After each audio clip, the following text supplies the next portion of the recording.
Antônio, que bom! Hoje temos mais um episódio. Você poderia falar assim, qual é o assunto desse episódio?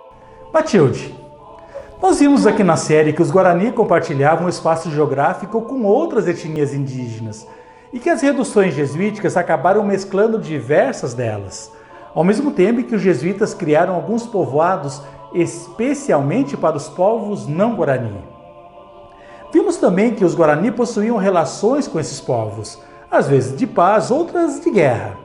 Hoje nós vamos conversar sobre um desses grupos, os Iaró, inimigos históricos dos Guarani, povo com os quais eles viviam em guerra constante.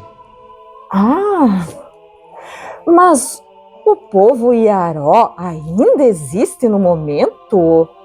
Mas onde eles se localizavam no período colonial? Então, Matilde, o povo Iaró foi um dos grupos humanos que deixaram de existir enquanto povo ainda no período colonial. Mas suas terras tradicionais ficavam localizadas às margens do Baixo Rio Uruguai, na atual Argentina e Uruguai. Peraí, mas os Iaró chegaram a atacar as reduções jesuíticas? Mas que motivo os levava a isso?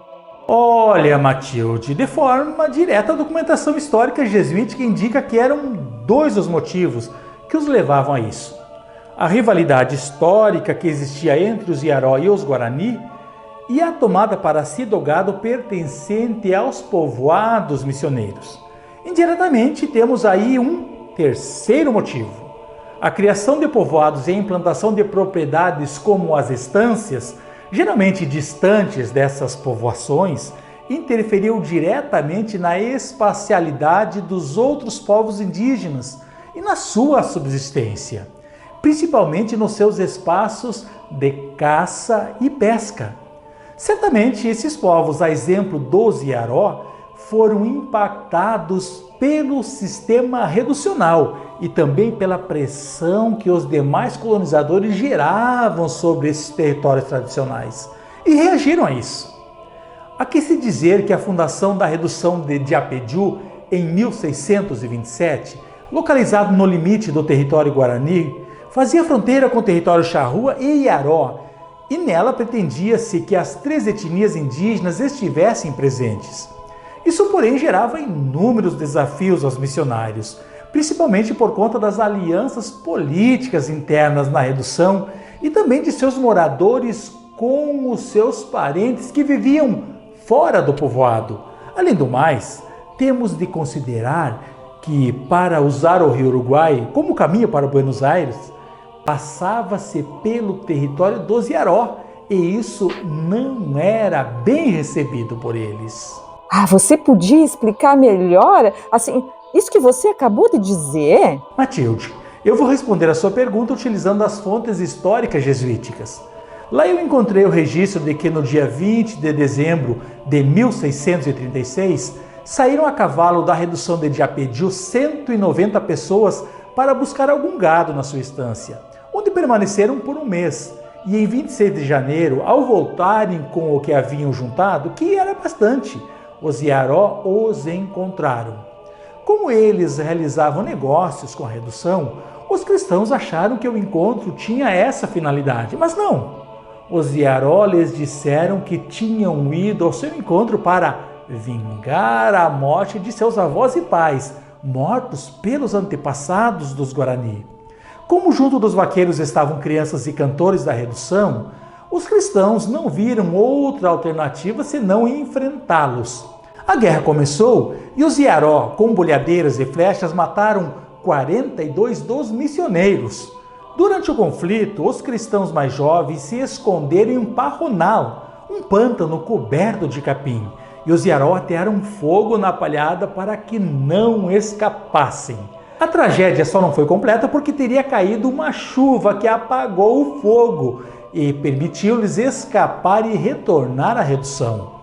Os missionários então pediram ao capitão Dom Nicolas Nhenguiru, que tinha autoridade do governador de Buenos Aires para tais situações, que trouxesse 50 soldados para enfrentar os Iaró, que Dom Francisco Mbairobá fosse de São Nicolau com mais 50 guerreiros e de Santa Maria, São Javier e Assunção, cada povoado enviasse 50 soldados.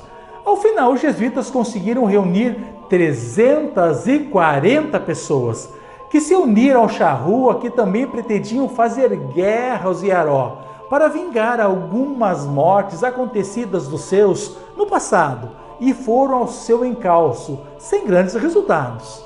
Há outros relatos de lutas contra os Iaró, mas o tempo não permite falar deles. O que se sabe é que os ataques dos Iaró aos indígenas reduzidos ao longo das décadas foram vários, de modo que não se viu outra alternativa senão fazer-lhes guerra a fim de acabar com o problema. Segundo o memorial escrito em 1702 pelos padres Juan Batista de Zeya e Mateus Sanches, o povo Iaró, com o apoio dos portugueses da colônia do Sacramento, atacava as reduções. Então, sob o comando do sargento Mor Alexandre de Aguirre, acompanhado por um exército de indígenas Tapi cristianizados e de Guenos Minuano, considerados amigos, naquele ano fez-se guerra contra os Iaró, charrua em Borrã, que se confederavam contra a colônia. O exército cristão, formado por 1.100 guerreiros, saiu da estância de São Borja sobre o rio Ibiqui. 900 guerreiros já haviam sido enviados para o campo de batalha, totalizando 2.000 pessoas.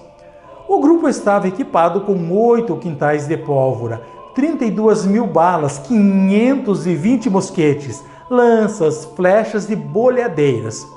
Para o alimento do exército havia 4.000 vacas e o grupo possuía 4.000 cavalos e 2.000 mulas à sua disposição. Do rio Ibiqui, o exército marchou mais de 150 léguas à procura do inimigo, pelos rios Ibirapitã, Taquarimboti, Caraguatari, Jaguaripiraí e Rio Di. 6 religiosos da Companhia de Jesus acompanharam a batalha. 4 que serviram como capelães, exortando e animando os indígenas, abre aspas, ao serviço de Deus e do rei, e os outros 2 como médicos e enfermeiros.